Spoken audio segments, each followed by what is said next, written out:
در شبی آرام زیر نوری ما، نامی تو صدا شد در دلی را. بادی مولای مویت را بنسید، دلم فهمید عشقین است شونید.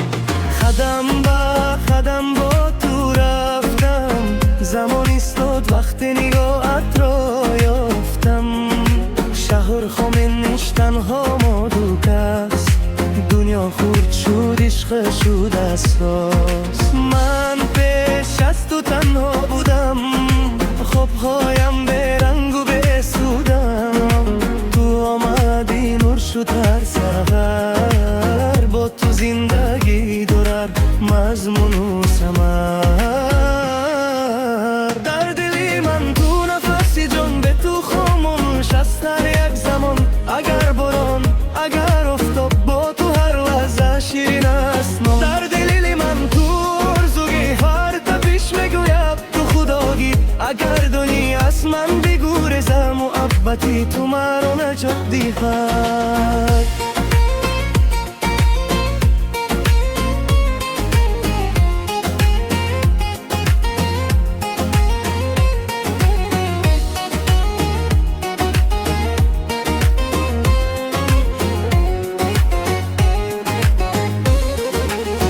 صدای خندت مثل موسیقی، آرام میکند روی خستگی را. دستت را گیرم راه گم شود، همه ترسا یک بار گم شود. چشمانی تو آسمانی ببر، من ستاره گم در آن سحر. هر سخنت راست و دل میرسد، عشق به سوال مرا فرا گیرد. من نمیخواهم قصر یا ثروت، فقط تو باشی خانم بس است. اگر شب دراز اگر نم سخت، با تو سبک میشود یک وقت. در دلی من تو نفسی جان، به تو خاموش است یک زمان. اگر باران اگر آفتاب، با تو هر آواز شیرین است نام. در دلی من تو آرزویی، فرد پیش میگوید تو خدایی. اگر دنیا از من بگوریزد، محبتی تو مرا نجات دهد.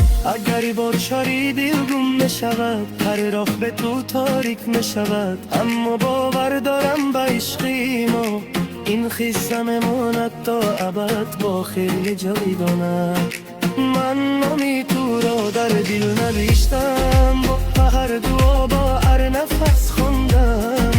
این عشق نه آتش نباد، این عشق حقیقت نه یک خیال نه یاد نه. در دل من تو زندگی، هر نفس با تو یک بندگی. اگر امروز اگر فردا، من با تو هستم در هر روز. زیر نوری ما دست در دست، قصه ما بماند بشکست. در دل من تنها